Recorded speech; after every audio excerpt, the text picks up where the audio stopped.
Boa tarde, novamente. Estamos aqui no terceiro momento do evento de hoje, do Fórum. Então, hoje de manhã nós tivemos a abertura com o Luiz Araújo e a Helena Bononi, do WTTC, e o Alex. À tarde, uma série de webinários com os nossos associados falando sobre o legado da hotelaria de luxo e a alta gastronomia. E agora a gente fecha o dia junto com esses convidados especiais aqui, especialistas, que eu vou apresentar, e já agradeço a presença de todos aqui. Peço desculpa pelo pequeno atraso, mas a gente tem uma programação intensa, então os atrasinhos aí fazem parte. Então, eu quero apresentar aqui, primeiramente, a Mariana Aldrigue, que é professora, doutora da USP, e também presidente do Conselho de Turismo da FEComércio de São Paulo, representando as mulheres aí nesse pilar importante do turismo e de liderança. Mari, obrigada por você estar aqui de novo. Natália Molina, jornalista do Como Viaja, editora do Como Viaja e repórter especial do Viagem Estadão, uma grande parceira nossa, e que vem aí trabalhando em pautas positivas também do turismo no Brasil. Natália, super obrigada. Ela que vai moderar aqui essa mesa, aqui, me ajudar obrigada. aqui. Obrigada pelo convite. Eu que agradeço. Alexandre Sampaio, meu parceiro, amigo aí de discussão e debate, que se intensificou bastante ao longo de todo esse momento aí de 2020, da pandemia. O Alexandre Sampaio é presidente da Federação Brasileira de Hospedagem e Alimentação e também do CETUR, que é o Conselho Empresarial de Turismo, da CNC, que é a Confederação Nacional de Comércio. Um largo conhecimento aí em hotelaria e turismo. Obrigada, Alexandre.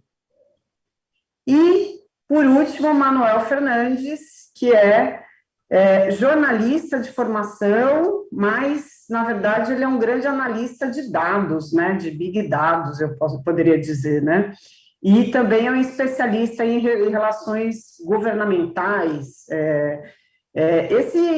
O Manuel Fernandes, ele tem sempre pérolas, assim, que a gente fica esperando, né, porque cada momento que passa aí passa um mês, 2 meses, ele aparece com algumas pérolas ali na análise do Big Data, né? Então, obrigado aí, Manuel, e a gente aguarda aí o que vai acontecer.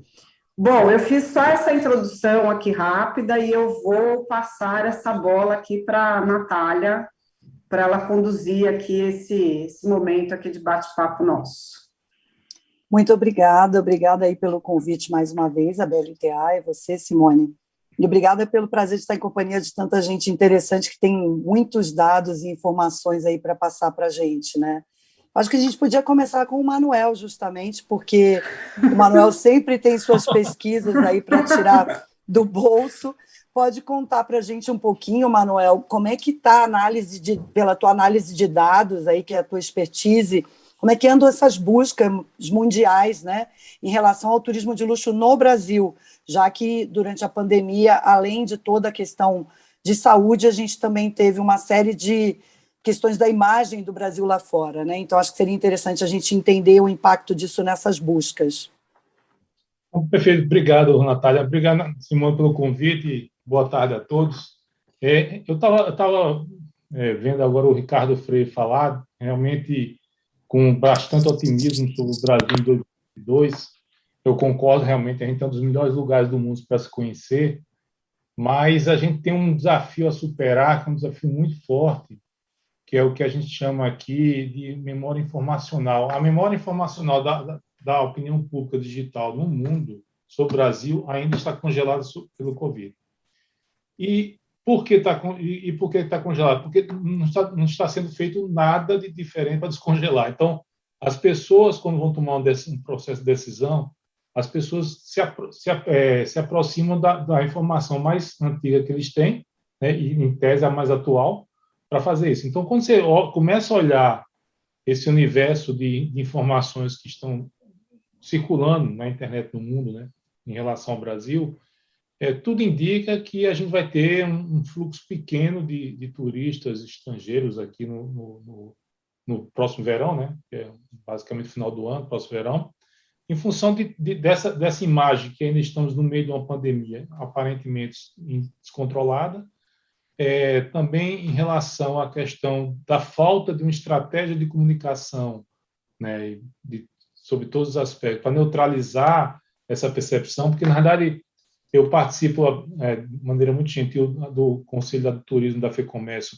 com a Mari, e uma discussão que a gente tem muito lá, é que as pessoas acreditam que o Brasil, por ser Brasil, lindo, maravilhoso, espetacular, não precisa de comunicação, não precisa de comercial. Então, assim, o que se percebe é ações, né, pontuais, mas falta uma política de Estado, claro, para dizer, pode chegar aqui que é tranquilo. Eu estava vendo agora cedo, Bali abriu o aeroporto hoje. Né? Bali abriu o aeroporto hoje para 18 países, inclusive o Brasil. Já se tem uma procura grande sobre Bali, mesmo o ministro lá do turismo de Bali, ou algo do tipo, falar que a gente não sabe quando chegam os voos internacionais, mas a gente está aqui pronto, a gente está preparado, e já começa a dar entrevista sobre isso, já começa a falar do Brasil. A gente está numa situação que tem essa memória informacional muito forte em relação à pandemia. Nós fomos um dos países mais atingidos pela pandemia. Pra vocês terem ideia, tem mais interesse em busca hoje. Quando você procura informação assim, cadê? Travel to, né, para viajar para. Os países que aparecem nas buscas no mundo, né, estou falando no mundo, nos últimos 90 dias, na categoria viagens do Google, México, Irlanda, Inglaterra, França, Havaí não é um país, mas Havaí, Grécia, Itália, Espanha, UK, Canadá, USA, Estados Unidos, não aparece Brasil. Então, na verdade, as pessoas estão buscando informação no mundo para viajar sobre, né, e eu estou falando dos últimos 90 dias, né, que é o período que você vai formando pesquisa para fazer isso. As pessoas continuam buscando informação para viajar para algum lugar, mas não aparece o Brasil na zona de interesse. Entendeu? Quando você olha aqui também uma coisa, tudo bem, eu vou buscar voos para o Brasil. Então, eu estou procurando voos para o Brasil de todo o mundo e estou procurando voos para a Tailândia, voos para Maldivas, voos para Bali e voos para a Itália. Então, eu estou comparando a capacidade que o Brasil tem de despertar interesse nas buscas que acontecem lá fora sobre esse assunto em relação à Tailândia. Eu estou sendo até um pouco injusto com as Maldivas, com Bali, mas tudo bem. Mas, nesse período, quem mais desperta interesse, né, de pessoas buscando informação sobre esse assunto é voos para a Itália. Então, porque a Itália já passou por tudo isso. Depois vem Maldivas, depois vem Tailândia e, por último, o Brasil. Então, assim, quando eu comparo as pessoas buscando informação sobre voos, né, para esses lugares, Bali, essas coisas, o Brasil, entre esses 5 que eu estou comparando, é o último que tem menos interesse. Então, isso mostra, isso denota um sinal. E aí, a gente ficou testando aqui, quando o Simone fez esse convite, nós ficamos testando aqui várias possibilidades. Assim, será que a gente está vendo certo? Será que a gente está vendo certo? Aí a gente fez um exercício seguinte, nós entramos em todos os sites dos associados da BLTA, dos hotéis, todos os sites dos associados, que são hotéis que têm uma característica de receber muito estrangeiro. E olhamos também as buscas, né, em torno de onde vinham as buscas em torno desses hotéis. Então, são 2 variáveis. É o fluxo de tráfego, de audiência, de onde vem, e de onde se origina essas buscas. Né? Primeiro, o seguinte, só aparece Brasil, basicamente aparece Brasil. Tem algum hotel que... Deixa eu ver aqui a planeta. Tem algum hotel que tem Colômbia, Argentina, Reino Unido, Portugal, mas a maior parte do interesse é o Brasil. E no caso das buscas, também só aparece o Brasil. Aí a gente entrou também nas operadoras que fazem parte da BLTA. Em média, 70% do tráfego dessas operadoras vem do Brasil. 26%, nos últimos 90 dias, tá? 26% vem da Colômbia e 4% do Canadá. Então, claramente, para onde eu vá, eu encontro que não existe um interesse expressivo, vamos chamar assim, né? E aí, voltando ao que o Ricardo Freire todos concorda, que nós somos o país da aglomeração, do abraço. Então, assim, quem tiver muito... A gente devia fazer até uma campanha. Se você está carente, se você quer um abraço, vai para o Brasil, que lá você vai ser abraçado. Boa campanha, né? Porque é o único lugar do mundo que você abraça as pessoas, né? Aqui vai para abraçar, a gente se aglomera, então não tem mais jeito. Mas nem isso. Então, assim, você não percebe.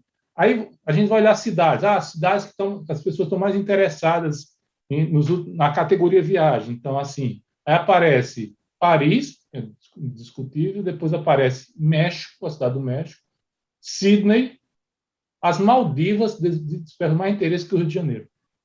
Então, assim, isso mostra, na verdade, assim, nós temos muitos problemas para resolver, né? Não precisa nem ficar falando aqui. Mas isso mostra que a pandemia, ela dilacerou o turismo de maneira geral no mundo, né? Mas há vários países, a gente olha aqui as notícias que estão sendo publicadas, vários países estão tentando reagir e tentando mostrar força e liberando. Enquanto isso, a gente não vê isso acontecer por aqui. Seria uma tarefa do setor? Acredito que não, porque um setor não pode fazer isso. Tem que ser uma combinação do setor com o poder público, porque se eu preciso atrair, Ricardo, mais uma vez, Ricardo colocou lá que realmente o fluxo de estrangeiro para o Brasil é baixo, mas vai ser esse verão, esse final de ano, eu não tenho dados do setor, mas imagino que a quantidade de reservas de brasileiros vai ser muito grande, porque nós não conseguimos ainda sair. Só que agora, eu estava vendo agora, o interesse por viagem dos Estados Unidos começou a aumentar, né? Desde o início acho que foi no início da semana passada, no final da semana passada, foi no início desse, que os Estados Unidos vai liberar a Coronavac. Então, a gente ele vai liberar todas, né? Mas só que aí tem a questão do visto, né? Tem uma fila enorme de visto, e aí daí então, que talvez... Então, assim, eu estou falando assim, então, assim, quando eu pego Maldivas e comparo com o Rio de Janeiro e vejo que as pessoas no mundo estão mais interessadas nas Maldivas do que no Rio de Janeiro, né, e nas buscas, tem alguma coisa acontecendo que a gente fica muito em alerta, né? Então, assim, o que eu queria aqui concluir é dizer o seguinte: realmente tem um desafio grande para ser feito, né? Tem um desafio grande, mas se alguém, eu não sou adivinho, né? Na verdade, eu sou... Você não tem bola de cristal, Manuel? Achei que você tivesse uma bola de cristal. Como diz um amigo meu, eu sou baseado em fatos. Os comentários são livres, mas os fatos são sagrados.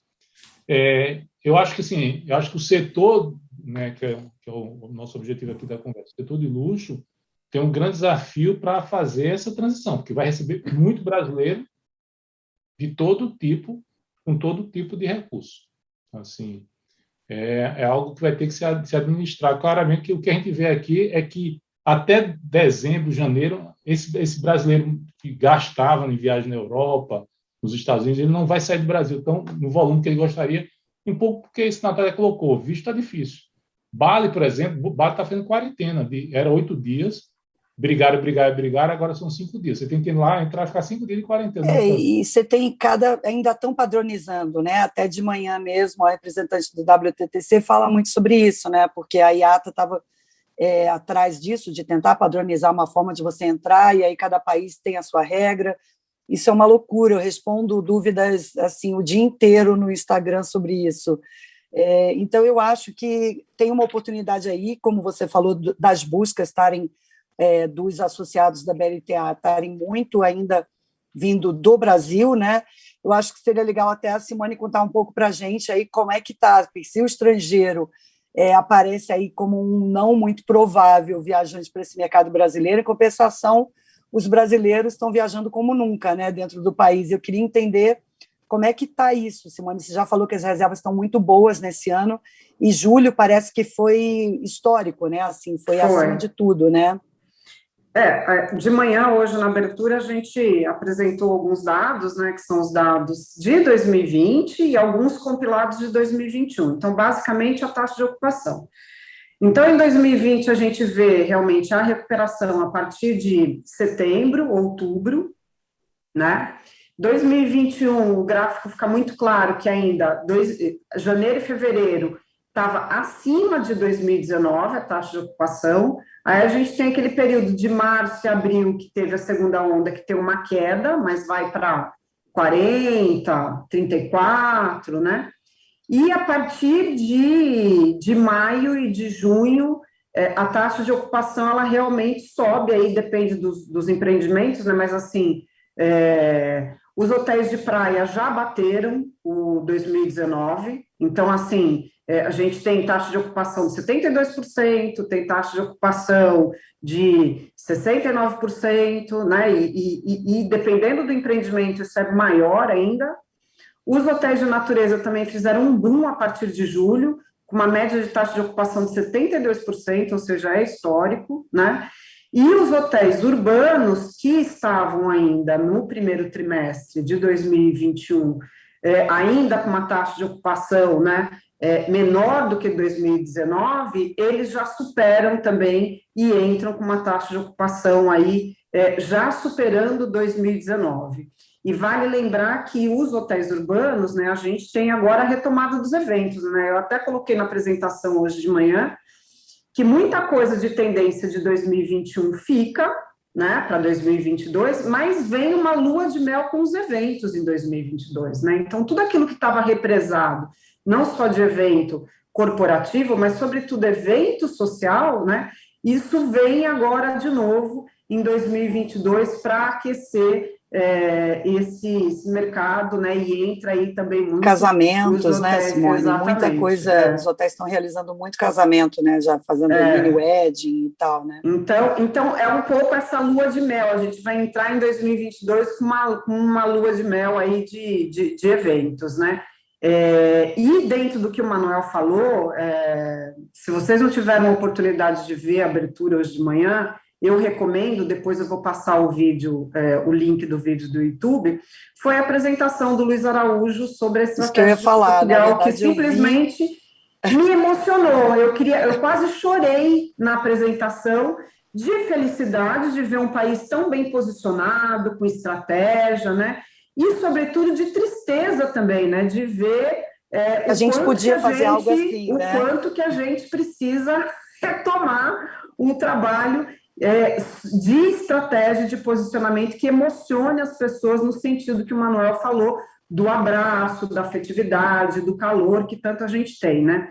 Ele colocou uma coisa muito interessante, que era assim, não era mais Visit Portugal, né? Leia Portugal. Né? Então, eles fizeram essa campanha enorme durante a pandemia. Né? É lindo, é poético isso, né? É muito a cara de Portugal, né? Na verdade, tem muito a ver com toda a história portuguesa, né? E toda a afetividade portuguesa. E essa campanha foi uma campanha lindíssima que eles fizeram durante a pandemia, que era exatamente: não, você não vai poder vir para aqui agora, não é a hora de vir agora, mas você pode ler Portugal. Exatamente. E aí é muito interessante que ele fala, na abertura, ele até falou, vocês podiam fazer algo assim com Jorge Amado e tal, enfim, infinitos autores que a gente tem que poderia ser feito algo nessa linha, né, que é muito interessante e tem tudo a ver com o mote, né, do evento, da diversidade, de toda essa cultura que a gente tem, né.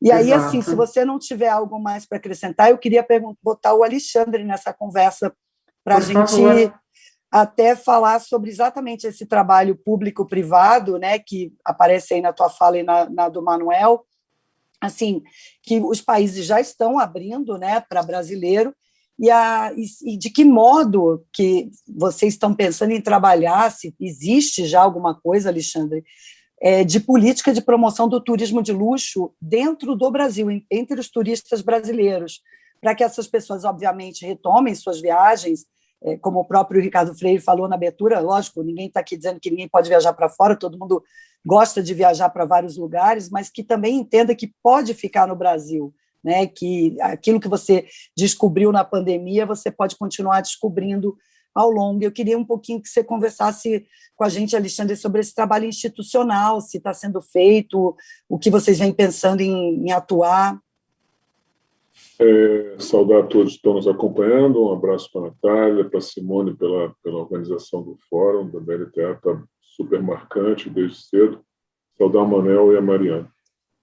Na verdade, a CNC não desenvolve políticas, e tampouco a federação, vão políticas de marketing ou pensamento mercadológico da promoção, mas a gente está incentivando, e a percepção do que o Manuel falou, do que a própria Simone também corroborou em parte, eu, particularmente, numa visão assim, muito estratégica, ou pelo menos muito pontual, acho que o brasileiro vai viajar mesmo mais por aqui mesmo.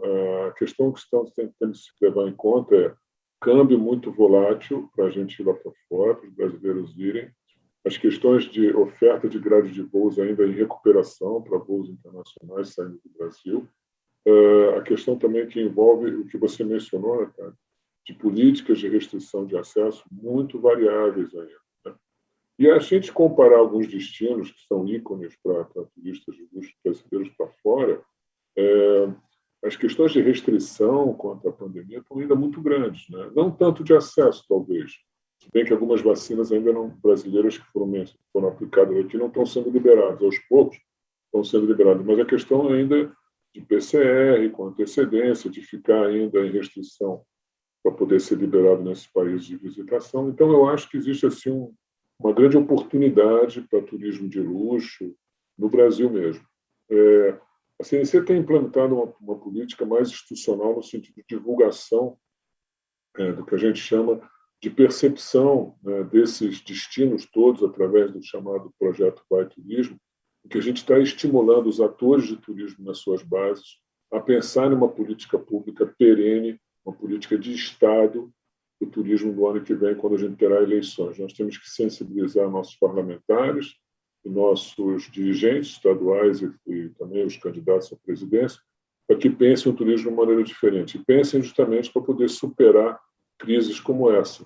Uma política de marketing direcionado, sensibilizando o nosso cliente interno, nosso público-alvo brasileiro, seria muito adequada agora. Eu acho que a campanha de Portugal mencionada é lindíssima. Acho que apenas o nosso hall de escritores, que são fantásticos, de uma exponencialidade tão grande, talvez não tenha muita empatia com esse governo. Mas, em suma, eu acho que é uma possibilidade concreta de ser utilizado, mas tem outros vários caminhos. Eu acho que o papel da CNC e um pouco da federação é estimular a questão do debate interno quanto a uma nova forma de pensar turismo para o ano que vem. Hoje de manhã, e é isso que vocês estão fazendo, né? Vocês estão procurando trabalhar para que isso... Porque essa parte de política perene no Brasil, independentemente do segmento de turismo, isso faz muita falta, né? Porque entra e sai governo, vai trocando, até como jornalista, trocam os assessores, eu não consigo pegar os contatos, eu tenho que ficar trocando toda hora, é uma loucura isso, porque trocam os e-mails. Demasiado. Mas eu acho que existe uma percepção no Ministério do Turismo, por exemplo, na medida que eles estão discutindo agora e para implantar e vão apresentar agora recentemente, proximamente, no início do ano, a grande consultoria que eles estão fazendo de destinos turísticos inteligentes, que é uma normativa agora da OMT, né, e da WTTM. Eu acho que nós temos condição de pensar um pouco mais moderno, de pensar um pouco mais na frente e temos implantar um processo mais lógico a partir de uma discussão muito democrática da base que seja validado por homens públicos e mulheres públicas que vão se eleger no ano que vem para que pensem o turismo de uma maneira diferenciada e possam trazer uma abordagem que coloque o Brasil num turismo de sustentabilidade, principalmente, sustentabilidade. O ESG é necessário, fundamental para esse novo milênio, mas que a gente pense também em como solucionar a crise. E, para isso, são políticas perenes, estruturantes, e que permitam que o turismo de luxo possa ser desenvolvido aqui de uma maneira exponencial, eu diria. Né? E, Natália, Simone, diga, Manuel. Uma situação para fazer. A gente tem ainda uma característica, a gente dos países do terceiro mundo ou os mais pobres. O seguinte, aqui em casa sou eu, minha mulher e 2 filhos. Meus filhos se vacinaram de Pfizer, 2 doses. Minha mulher se vacinou de Coronavac, 2 doses. E eu me vacinei de AstraZeneca e Pfizer. Aí pergunta o seguinte, como é que a gente... Quando a gente decide viajar, como é que vai fazer? Porque o mundo vacinou de Pfizer. Porque, assim, aqui em casa também, se tivesse um quarto elemento, só faltava a Janssen. Eu vou escolher um lugar que vou viajar que aceita Coronavac ou que aceita... Eu fui vacinado de quê? De AstraZeneca ou de Pfizer? Até hoje eu não sei. Oficialmente você foi vacinado de nada, porque essa combinação não é reconhecida É internacionalmente. isso que eu ia falar. Na verdade, você não consegue nem emitir o certificado, que é uma das minhas perguntas para a assessoria do DataSUS, é quando eles vão poder liberar esse certificado, porque as pessoas estão loucas por conta disso. Exatamente o que aconteceu com você, Manuel, aconteceu com um monte de gente, porque não tinha AstraZeneca, foi a Pfizer, né, a segunda. Então, assim, o nosso desafio não são poucos, não. Mas é melhor do que viver na Suécia, né? Na Suécia Mas eu acho que de fato é uma oportunidade, né, para aqui dentro, digamos assim, é agora, e aí talvez você consiga fidelizar essas pessoas fazendo, enfim, viajarem mais dentro do país. É exatamente isso que eu queria entender com a Simone, que se a gente sabe que tem mais brasileiro viajando, entender assim qual é o perfil, mudou muito o perfil do viajante atendido pelos associados da BLTA desde março do ano passado, quer dizer, desde que começou a pandemia? Eu acho interessante isso para a gente ver o quanto que o brasileiro é um consumidor desejado, né? Um viajante, um hóspede desejado no mundo, né? Porque, da mesma forma que agora ele está gastando aqui, descobrindo o Brasil, quando você fala que ele mudou, mudou, porque eram pessoas que não viajavam pelo Brasil, né? E que agora estão descobrindo. Então, assim, o relato dos empreendimentos dos associados é esse. Não, eu recebo hóspede que olha e fala assim para mim, nossa, eu nunca imaginei que tinha esse hotel aqui no Brasil, ou que experiência incrível. Então, assim, são pessoas que não, quer dizer, é um perfil de público que, com a impossibilidade de consumir e gastar fora, foi obrigado a consumir e gastar aqui. E teve que entender que o Brasil também tem produtos de alta qualidade, assim como os produtos lá de fora, né? Então, é uma mudança de comportamento, né? É uma mudança de comportamento para a viagem, é uma mudança de comportamento do hóspede. Então, quando a gente fala de receber, em 2019, 44% do grupo da BLTA recebia um público internacional, eu estou falando de uma cultura diferenciada para viajar, né? Eu estou falando de o inglês, que gosta muito da natureza, no entanto que, assim, os hotéis de natureza, a grande maioria dos hotéis de natureza, o perfil do hóspede dele era internacional, ele teve que reaprender a receber o hóspede nacional, né? E o hóspede nacional teve que entender que existem esses empreendimentos, que existe essa possibilidade. Então, assim, é uma ruptura mesmo de comportamento no sentido de hóspedes, de pessoas viajando no Brasil, né? Então, isso realmente foi uma mudança, né? Agora, a maior parte é São Paulo, majoritariamente? Ah, sim, sim. São Paulo continua sendo o grande polo emissor de turista para o Brasil, né? Óbvio que tem outros, mas assim, a gente está falando de uma grande metrópole, né? A gente concorre só com a Cidade do México, será? Então, né? Mas não tenha dúvida. Aí, Manuel, conta para a gente um pouquinho aí, para a gente ajudar a entender quem é que é esse viajante brasileiro que busca o turismo de luxo aqui no país. Você tem mais ou menos uma ideia para contar para a gente aí dos seus dados? Mas isso reforça, isso confirma o que a Simone colocou. Basicamente, é gente de poder aquisitivo das economias onde tem o melhor resultado. Então, é São Paulo, Rio e Minas. Uhum. Tá? De maneira majoritária, São Paulo. Poder aquisitivo, Simone pode saber mais do que eu isso, mas o poder aquisitivo é que define essa opção. Não é, e esse cara, é engraçado, esse cara não está procurando o destino de natureza, ele está procurando o destino de praia. Então, o Nordeste Sim. vai ficar super lotado. Porque, na Que realidade... engraçado, né? Isso em qualquer segmento no Brasil é uma gente praieira mesmo, né? Porque, na realidade... E aí, assim, a gente não tem muito apreço pelo... Quer dizer, como país, a gente devia ter mais apreço, né? Mas as pessoas entendem que turismo... Eu aprendi isso com a Mariana. Turismo não é só viajar, é se hospedar e dormir e tomar caipirinha na beira da piscina. Turismo também contribui para a preservação, né? Então, as coisas que você precisa... O ato de turista é um ato de proteção também. Quando você vai lá e leva uma nova cultura, você meio que protege o lugar. Então, assim, em lugares que estão assim... E não é Porto de Galinha que eu estou falando, não. Assim, lá no Nordeste, o que está tendo expansão nas praias do Ceará, São Miguel do Gostoso, que é Rio Grande do Norte, desculpa.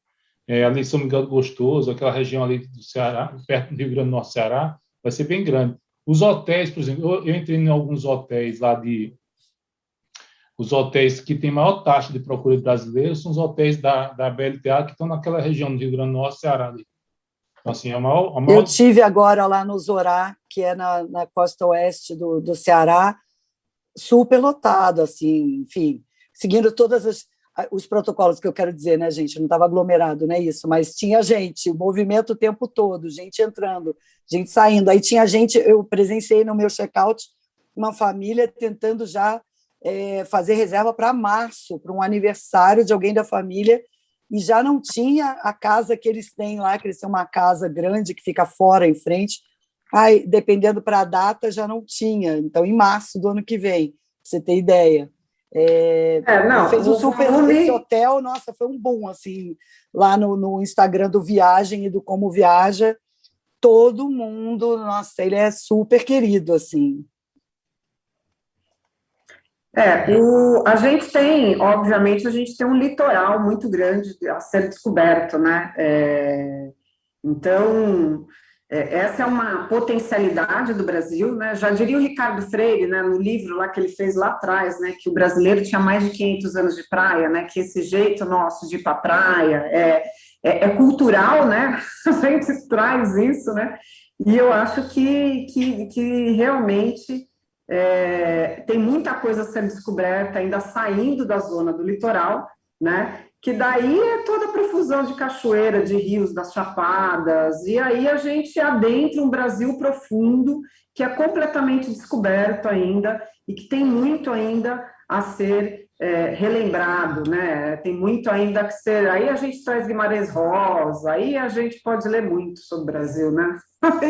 Eu até acho que você falou, e eu me lembrei das tabelas da Mari, que a Mari podia até dar uma palavrinha aí sobre exatamente isso. Quer dizer, os destinos que aparecem ali, Mari, que menos teve saldo positivo de emprego, né, foram exatamente esses destinos muito remotos, né? Você tem ali Cocos, na Bahia, você tem lugares que são bem longe, e os que têm mais acesso a um saldo positivo de emprego são aqueles que estão mais próximos ou do litoral ou dos grandes centros, né?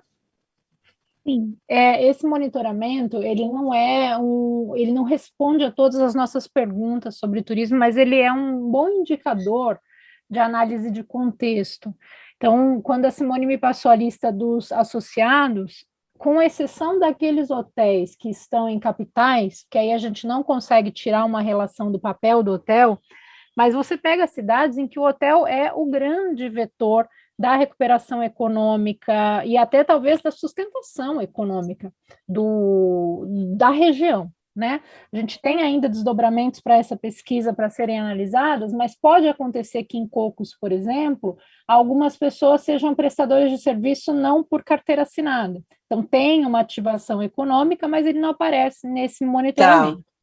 Entretanto, quando você pega, sei lá, estou aqui com São Gonçalo do Amarante, depois até, se você quiser depois disponibilizar para os associados, não compensa a gente mostrar que é um monte de numerinho, mas vale a pena levar, que é assim, Miranda, no Mato Grosso do Sul, é basicamente emprego direto em hotelaria, puxando a retomada da economia na cidade.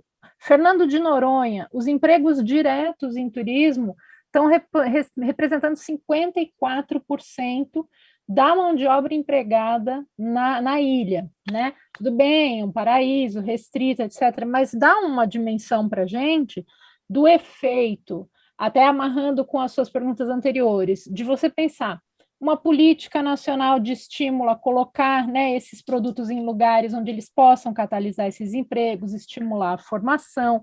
Quando o emprego é formal, você legaliza uma série de coisas, arrecada impostos e pode melhorar a prestação de serviços para os outros moradores. Então, tem uma relação clara aí com onde está o produto de luxo, onde primeiro volta a geração de empregos formais, ou acho que em todos, não teve nenhum caso em que não houve demissões lá em março de 2020, mas pelo que a gente conseguiu olhar, foi o setor que primeiro traz uma recuperação dos empregos, Claro que não são os melhores salários do mundo, mas são salários acima da média de outros empregos equivalentes em hotelaria, então isso também é muito bom, porque valoriza um treinamento, uma qualificação, né? E sinaliza bastante, eu diria, para prefeitos, para parlamentares, para entender como que a gente combina isso com outros produtos, porque o Manuel falou de São Miguel do Gostoso, tem aqui São Gonçalo do Amarante, no Ceará, porque o turismo de luxo tem esse papel interessantíssimo para o desenvolvimento do turismo, que ele abre as portas. Então, ele começa caro, elitizado, né, todo vamos dizer assim, protegido, mas com esse compartilhamento nas redes sociais, a gente vai ver um grupo de pessoas se interessando e começando a querer chegar para as pousadas ou para algo que não seja tão caro, e numa linha do tempo de 5 a 10 anos, o destino vai se consolidando.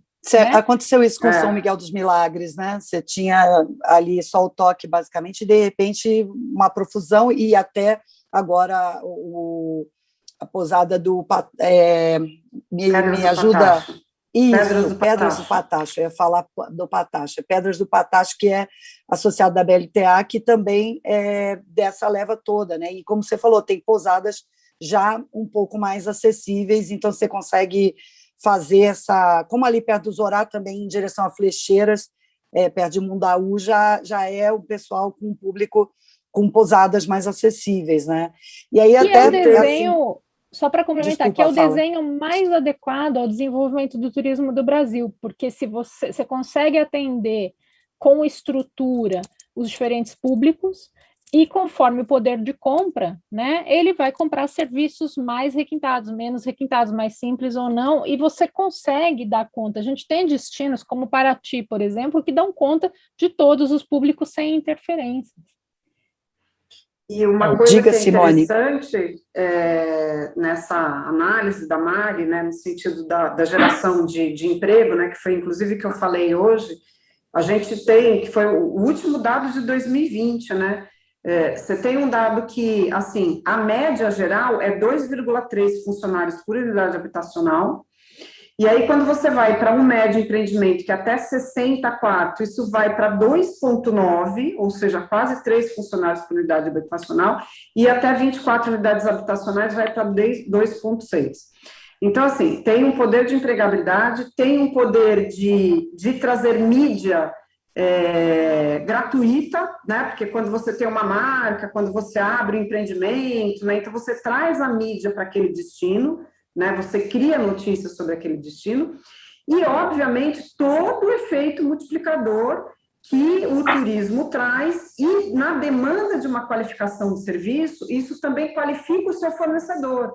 Então, é um mimo, é o chocolatinho, é a toalhinha rendada da rendeira, é a bolsa que foi feita, manufaturada pela comunidade local, é o orgânico. Então, assim, tem um valor e um conceito no sentido do produto de qualidade também ser um produto artesanal, porque traz a autenticidade do lugar e aquilo que você valoriza, que ele potencializa essa multiplicação de riqueza, entendeu? Porque você tem que trazer a autenticidade do lugar para dentro do seu empreendimento, e com isso você valoriza quem é do lugar, né? Isso é muito importante, isso é realmente isso é o que é mais legal, né? Isso é o que faz essa riqueza brasileira e aí florescer. Os outros setores, né? Que daí você tem o wellness, você tem a massagem, aí você tem a hora do chá à tarde, aí você tem... Então, você tem a experiência, né? Porque daí você junta com a operadora, porque com o receptivo, porque tem experiência, mas é aquela experiência que você...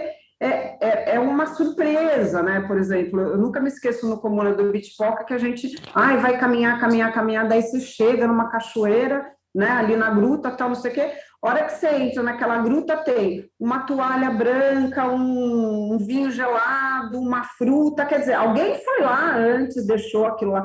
Então, você tem um grupo de pessoas que estão ali junto com você para trazer esse elemento da excelência, da hospitalidade e da qualidade, né? E isso é qualificação também, entendeu? Por isso que vai ser importante essa vamos chamar assim, essa invasão de brasileiros nesses espaços, porque, na verdade, eles vão ver o que tem de bom no Brasil. Tem muita coisa boa fora, mas tem muita coisa boa no Brasil. Eles vão ver que tem coisa boa no Brasil e talvez replique essa experiência, porque, para mim, isso que a Mário falou, eu acho que é importantíssimo. O turismo de luxo numa cidade como São Miguel do Gostoso, ele é uma loja ampla de shopping center, porque forma mão de obra qualificada, porque você tem turnover. Então, por exemplo, eu tive uma experiência agora nas férias, eu fui para 2 cidades aqui, uma cidade aqui em São Paulo, outra cidade no interior de Minas Gerais. É gritante a qualidade, a diferença. Eu aluguei uma casa, mas assim, com um serviço. Mas é gritante a qualidade de serviço em um lugar e em outro. E você vê que aí em São Paulo, na casa que eu aluguei, era uma pessoa que tinha trabalhado numa pousada grande nessa cidade, e ela agora virou uma caseira. Mas o padrão, assim, então, assim, a cidade vai se contaminando. O que eu acho que, às vezes, eu sinto falta e não vejo é uma interseção do poder público com essas estruturas. Entendeu? Para dizer, me ensina aqui, me ajuda a ensinar aqui, que eu não tenho mão de obra, eu não tenho condições de fazer isso, mas me ajuda a qualificar essas pessoas aqui. Mas é outro ponto de fora.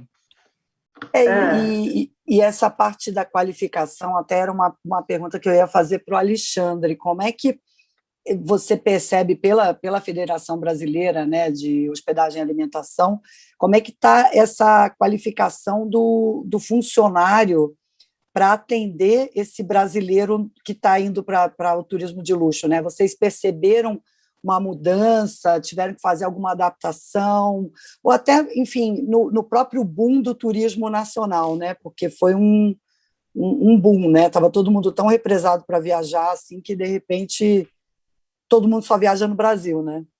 É o turismo no geral, né, Alexandre? No geral, na verdade, sim. Na verdade, é um crescimento até que todo mundo está comemorando, né? Eu até digo para o Manuel, tenta utilizar um hotel que não seja do Airbnb, ou melhor, vai para um hotel da BNB. Não, mas não foi Airbnb, não. Não, o Airbnb é meu cliente, eu uso o Airbnb, mas não foi do Airbnb, não. Estou brincando com ele. Mas eu acho o seguinte, o sistema SENAC, né, que é conhecido e histórico nesse país, tem reagido de maneira muito favorável para o crescimento da formação específica para o turismo de luxo de alto gabarito.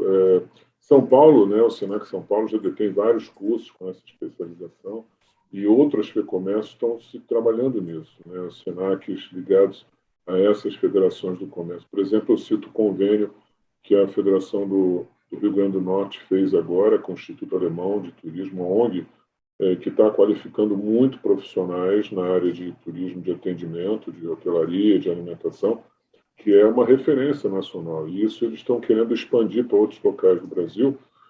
E o SENAC tem sido sempre pioneiro nesse processo. Eu diria que, às vezes, falta um pouco de conhecimento do empresário, toda a potencialidade que o SENAC tem para oferecer. O SENAC pode desenvolver formações profissionais em company, né, dentro da sua empresa, pode montar produtos específicos em carga horária adequada para que o cliente tailor-made, de maneira falando, que ele possa aproveitar o seu funcionário pós o horário de expediente para uma qualificação adicional, ou mesmo conciliar isso dentro da sua carga horária. O problema é que isso envolve muito, como eu falei, desconhecimento, mas envolve muitas peculiaridades. Quer dizer, já foi mencionado aqui que, às vezes, o nosso setor paga um pouco mal, não é que pague mal, paga pouco, né, comparado com outros setores que estão agora crescendo de maneira exponencial, como construção civil e outros, que demandam esse profissional e rapidamente, pelo menos o profissional básico, são atraídos por esses setores que estão se desenvolvendo uma velocidade maior que o turismo na sua retomada. Mas isso é um problema estrutural. Nós vamos resolver isso quando a gente fizer a reforma tributária, a tão falada reforma tributária, que, claro, vai desonerar um pouco hotéis e restaurantes para que possamos pagar melhor. A questão não é por que não pagamos tão bem quanto outros setores, porque a gente talvez tenha dificuldade para isso. Mas eu acho que é importante, sim, difundir a capacidade do Sistema S de formar esse profissional adequado em sistemas, em peculiaridades que podem ser estruturadas de acordo com o perfil do que o cliente deseja. Procure o seu Sistema S regional, exponha o seu problema, a sua necessidade. Tenho certeza que o Sistema S o SENAC vai poder responder à altura. E, inclusive, não só na área de hotelaria e restaurante, mas também na área médica, na área dessa complementaridade que a Simone falou, que as estruturas da BLTA demandam no sentido de um atendimento personalizado e mais holístico. Na verdade, o que falta ao Brasil, de maneira geral, não só agora, mas para trás também. Tá? Então, vamos colocar isso numa perspectiva de longo prazo. Falta uma política de Estado para aquilo que é importante. Turismo é muito importante, educação é muito importante, saúde é muito... Então, assim, se você tivesse pessoas que efetivamente gostassem do Brasil, nós teríamos política de Estado. Porque muita gente assume seus respectivos cargos, mas querem só ficar ali, mas não gostam do Brasil. A gente precisa de pessoas como a Mariana, a Simone, você mesmo, Alexandre, a própria Natália, o Ricardo Freire. Não existe ninguém mais apaixonado pelo turismo no Brasil do que o Ricardo Freire. Então, assim, a gente precisa de pessoas como ele.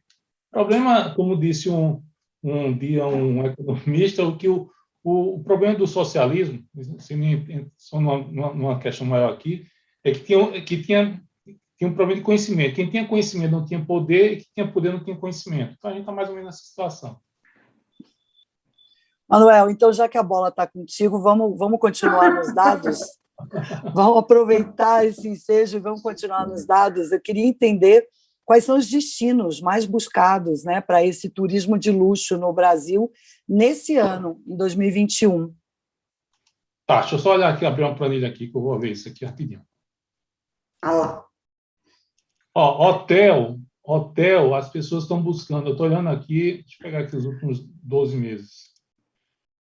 Hotel, as pessoas estão buscando hotels. Deixa eu pegar aqui. Hotel Fazenda, as pessoas estão buscando muito hotel Fazenda, hotel em Gramado, hotel em Porto Seguro, hotel em Fortaleza, hotel em Maceió, que é a questão de praia. Hotel em Campos do Jordão, Salvador, Porto de Galinhas, Recife e hotel Fazenda. O que prevalece aqui é hotel de praia, né, e hotel Fazenda, em função de não aguento mais. Em função dos centros urbanos, né? São os empreendimentos próximos dos grandes centros urbanos, que daí são as fugas com distanciamento, né, mais rápidas, digamos assim. Daí esse o Fazano lá, Boa Vista, também está super cheio também de reserva. E desde, como o Simone falou, de agosto para cá, em frente, nossa, está direto, por conta disso, do pessoal muito pertinho, Porto Feliz é muito pertinho de São Paulo, eles vão para lá para poder fazer isso, passar um tempo fora. Próximos de grandes centros. Sim. Então, mas essa tua lista, Manuel, de um certo modo, é uma lista que, enfim, permanece mesmo antes de pandemia. Esses destinos mais cotados no Brasil, até já bati papo com a Mari sobre isso em entrevista, uma coisa sempre que me intriga, porque o brasileiro parece que é ir sempre para os mesmos lugares, né? A história da aglomeração que você falou, a gente gosta de aglomerar, esses destinos, Gramado, Porto de Galinhas, são maravilhosos, mas parece que todo mundo quer ir sempre para o mesmo lugar, né? De repente, tem muita gente, muita demanda, e aí eu concordo com você, falta realmente uma política pública que se possa mostrar que tem isso, mas tem outras coisas, e aí fica aquela história do ovo ou a galinha, né? Eles são mais estruturados, recebem mais, ou recebem mais porque são mais estruturados. É uma loucura, assim, você não consegue entender. Esse ano, o ano da pandemia, ele está marcado por dois tipos de comportamento, que a Mari também sempre falou isso. A primeira fase da pandemia é a hotel fazenda. Então, assim, quando a gente sai da primeira crise e a gente começa a respirar, corre para o hotel fazenda, que é de carro, eu tenho controlado. Esse segundo ciclo agora é o ciclo do hotel de praia. Então, assim, por isso que essas cidades... Que já pega um avião, né? A pessoa já está pegando o primeiro avião. Eu tenho o ciclo do carro, eu tenho o ciclo da praia. Então, assim, a gente... E isso... Ao longo dos anos, isso se mantém, mas tem muito... Aparece anos atrás, né? Antes da pandemia, aparecia muito Foz do Iguaçu, Amazônia, essas coisas. Verdade. Mas agora o forte é praia, eu preciso Porque, na verdade, eu até convido todo mundo a ir para Pernambuco, que é assim, temperatura de 24 graus no mar. Então, assim, a praia não é fria igual aqui a São Paulo, no litoral norte. a água não você entra. Olha o pernambucano fazendo já o momento do jabá. Convido todos a ir a Pernambuco, um lugar maravilhoso, pessoas maravilhosas, pessoas que nós éramos numa capitania que vinha até São Vicente, então a gente foi deixando lá. Mas o que incomoda é que não incomoda, desculpa, as pessoas vão buscar calor, porque em tese o calor mata o vírus, né? E praia não tem aglomeração.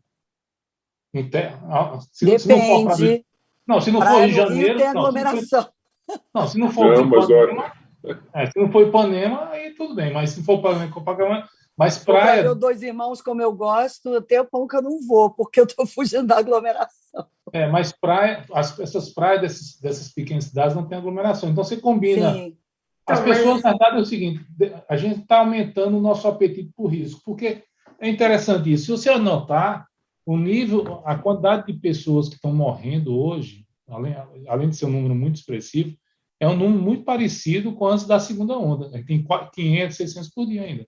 A gente não chegou para patamar de 100 tão tranquilo, não. O que é que aconteceu? As pessoas acumularam mais conhecimento, né, e as pessoas aumentaram o seu apetite para o risco. Porque quanto mais informação eu tenho, maior o meu apetite por risco. Isso está combinando. E acho que tem a vacinação também avançando muito. Eu, por exemplo, não saí de casa até estar vacinada. Então, assim, acho que isso é um pouco que se reflete em muita gente, né? Você vê as pessoas, já tomei a primeira, tudo bem, vou esperar. Tomei a segunda, agora já tem gente tomando a terceira. Então, isso que você falou, de fato, ainda é um número altíssimo. A gente, quando começou lá no início de 2020, quando morria-se tanto na Itália, a gente falava, nossa, que absurdo, está morrendo isso tudo na Itália. Eu concordo com você, não tem que morrer ninguém, mas, de fato, o turismo ele está conseguindo retomar por conta disso que você falou, de você se sentir um pouco mais seguro, às vezes seguro até demais, né? Mas de se sentir mais seguro para poder viajar, né? Por conta de estar vacinado. Por isso que eu acredito muito nesses hotéis de pequeno porte, não, os hotéis de luxo, porque eles não geram aglomeração. Entendeu? Por isso que a pessoa que tem dinheiro hoje e condições de fazer uma viagem com uma família para isso, primeiro, o Alexandre está certíssimo, com $1,06 você não consegue ir na Argentina, né? Você não consegue ir na Argentina. Então, assim, a gente tem, de certa forma, o setor de turismo de luxo vive uma espécie de momento ideal para encontrar este novo viajante, que ele nunca tinha visto, né? Que tem outro padrão de comportamento, não é um inglês, não é um sueco, né? Tem outro padrão de consumo, de bebida, comida. Sabe uma coisa, Manuel, um detalhe que aconteceu nessa mudança de comportamento era reforçar de novo, que não pode ter caixinha de som ligada na varanda do quarto, alta, porque isso pode incomodar. Sabe, assim, são coisas que eu vi plaquinha disso, Simone, que escrito aparece, lá nos horários, no porque gazebo, na piscina. Porque tem muita gente que não estava acostumado com isso, então teve que relembrar alguns lembretes, né, assim, né? Não é porque você está numa varanda de um quarto de hotel que tem espaço, que tem amplitude, que você vai ligar uma caixinha de som e vai aumentar o volume da caixinha de som, porque não é ali, né, o espaço, né? E aí, uma outra coisa que eu queria falar, quando você começou a falar desses estilos, que eu acho que aí a gente entra de novo na questão do quanto que é importante você ter uma política pública ou uma estratégia de promoção, né, vinculada com a iniciativa privada, que talvez esses estilos que você colocou também, Manuel, eles estejam ou sejam bem trabalhados dentro de uma estratégia promocional, até mesmo dentro do Brasil, né? Então, quando você fala de alguns destinos desses, não é porque, né, talvez não seja, mas eu acho que é uma junção de ações coordenadas entre quanto que o poder público entende de estratégico também a ação promocional e o quanto que isso casa com empreendimentos que estão naquele lugar também, né? Então, assim, a gente não trabalha sozinho, né? Eu volto aqui e reforçar essa mensagem. Ninguém trabalha sozinho, nem o empresário, né? E ele precisa do poder público com relação à estrutura, à imagem, mensagem, porque quando a gente fala de destino também voltado para o mercado de luxo, ele tem que ter uma mensagem também interessante para esse mercado, né? Eu preciso trabalhar também. Então, a gente volta aqui àquela discussão, né, Mari, que a gente sempre fala que, assim, estratégia, a gente não pode, a gente pode ter uma estratégia global num país, quando Portugal fala de vamos ler, Portugal naquele momento lá, mas existem estratégias segmentadas para públicos segmentados que eu tenho que trabalhar isso de uma forma muito efetiva. Não dá para colocar tudo dentro do mesmo saco, né? Não existe isso. Uma observação. É importante notar, e a gente está vivenciando isso agora, que também essa iniciativa para o verão e da retomada vai depender também de políticas de divulgação do destino dos governos estaduais. Sim, é isso que eu estou falando.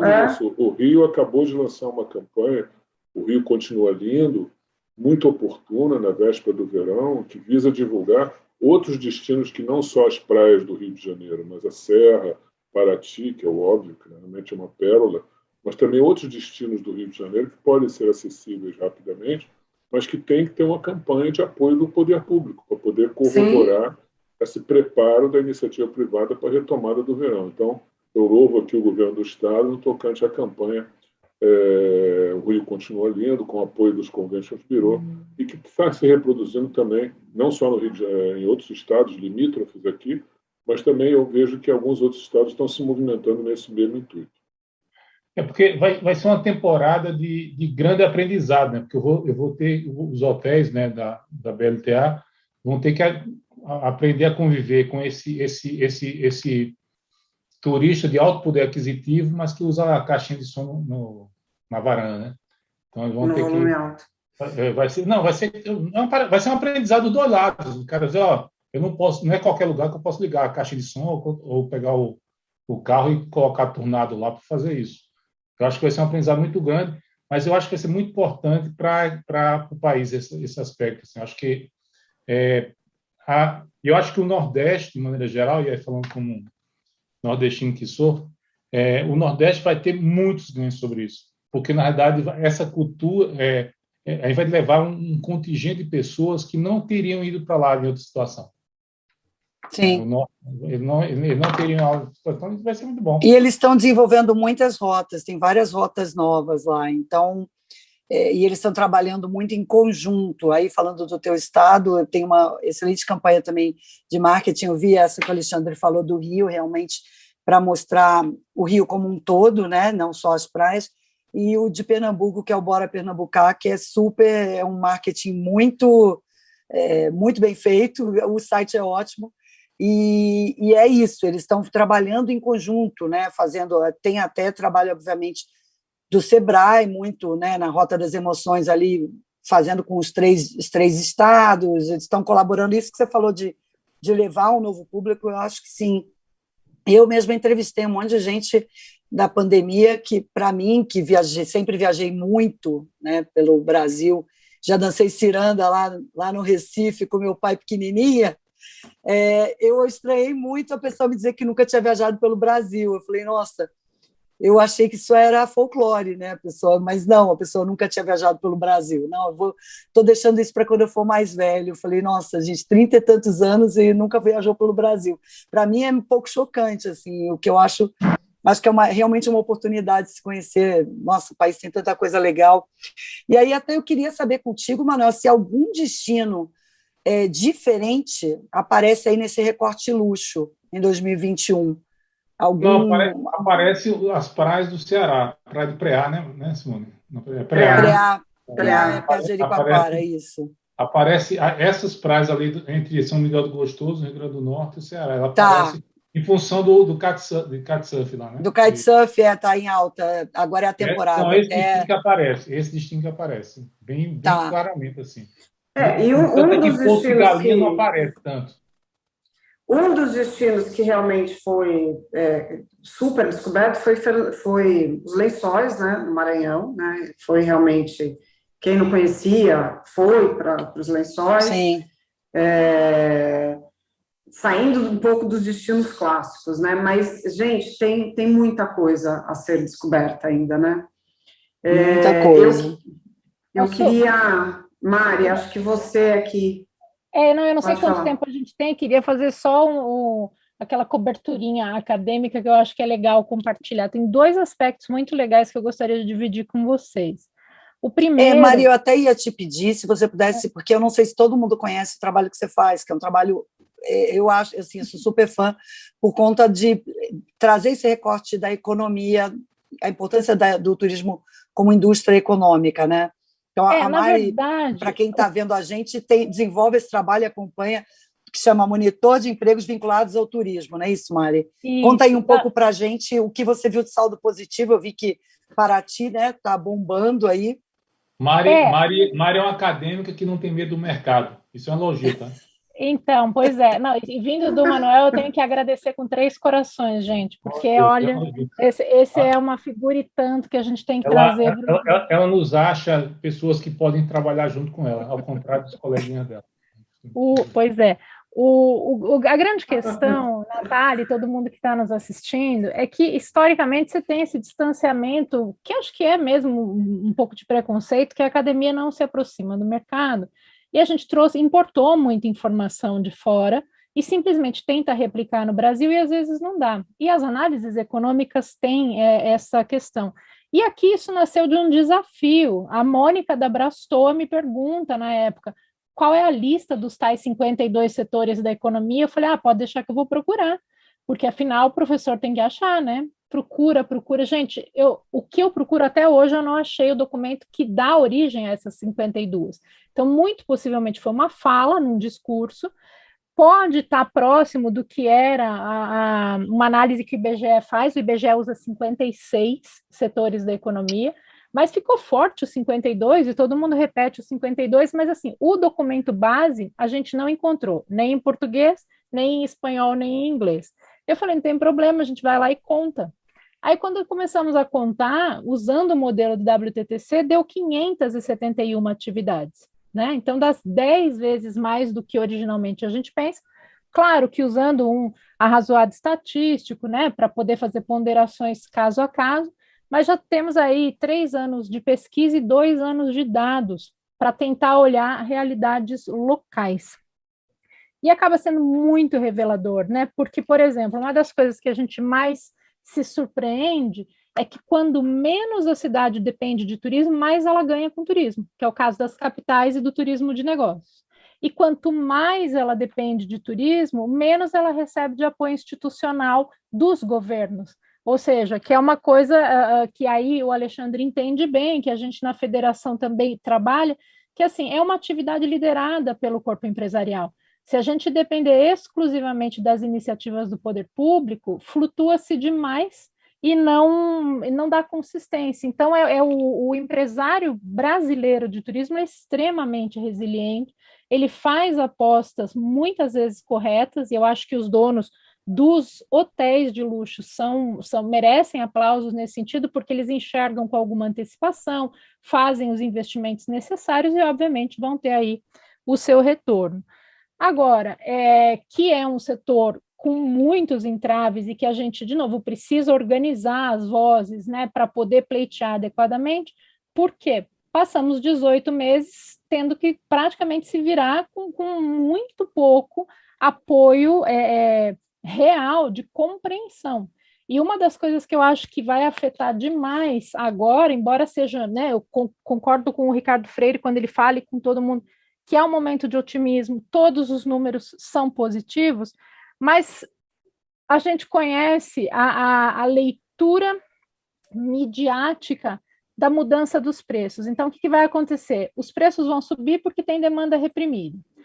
A maioria dos empresários vai enxergar agora uma oportunidade de tentar compensar a parte das perdas, né? Pelo menos assim, se eu tenho demanda e eu posso subir esse preço, e aí já sai no final de semana passado um índice de que a inflação do turismo é muito maior que a inflação dos alimentos. É óbvio que vai ser. E aí eu estou olhando aqui que a gente corre o risco de ter um replay daquele momento Copa do Mundo, em que a opinião pública vai se voltar contra os empresários do setor, porque vão parecer que a gente quer, né, extrair o couro dos turistas, quando não é isso, quando na verdade você tem um volume muito grande de pessoas com poder de compra para esses produtos e que pode tomar decisões por exemplo, de adiar a viagem, deixar quem paga mais caro agora e você paga um pouco mais barato mais para frente, enfim. Mas é um alertazinho que a gente vai fazendo para os empresários, porque por mais que se explique, né, que o preço das passagens aéreas está atrelado ao dólar, que toda a inflação de alimentos altera custos de operação de hotelaria, que a gente tem aí um monte de contas para pagar de 18 meses com movimento menor, você não vai ter uma compreensão tão clara, a gente vai ter muito passageiro dizendo onde já se viu, né, mudar os preços dessa forma. Então, essa era uma das coisas que eu... Pode falar, desculpa. Acho que você fez uma colocação muito pertinente agora, nesse momento. E aí, acho que o nosso tempo já está meio que encerrando, aí eu vou fazer aquela provocação final, já que você entrou em inflação, né, a imagem, se vai entrar, né, se é só o turismo, se não é, etc. e tal, para o Manuel. Como que você vê o cenário de 2022, Manuel, do Brasil, de uma forma geral, assim, sabe? O que a gente, como brasileiro, precisa ficar atento nesse ano desafiador que vai ser 2022, que é um ano, inclusive, de eleições, né? Como que é esse termômetro, Manuel? Você que é o expert aí das tendências, dos movimentos. Mari fica dizendo que eu fico... na realidade, é o seguinte, se eu pudesse dar uma recomendação, eu falaria aqui um provérbio de um imperador chinês que fundou a dinastia Ming, que é: construa muros altos, armazene grãos e se prepare para tomar o trono no momento certo. Porque nós estamos em campanha. O país já está numa campanha eleitoral, onde dois polos, né, que são codependentes, porque um depende da existência do outro, porque se um outro some, o outro também some junto. Então, numa campanha generalizada, a gente está com uma estrutura econômica que diferente. O mundo, no ano que vem, projeta crescer 5%, a gente está projetando crescer 1%. Então, assim, tem alguma coisa acontecendo. Então, assim, a gente vai ter muitos desafios. Por isso que eu acredito que as pessoas têm que viajar mais, porque é o turismo que vai nos dar tranquilidade, porque, na verdade, se ficar em casa pensando que vai acontecer, a gente vai ter um ano bem difícil, assim, do ponto de vista de política, um pouco da economia também, mas em função de que esse Nelson está tão polarizado, que qualquer discussão vira uma grande polêmica. Entendeu? Então, assim, tudo que a gente precisa encontrar um caminho para criar um projeto único de país, porque tem uma entidade americana, um think tank, que mede a fragilidade dos estados, não no sentido de...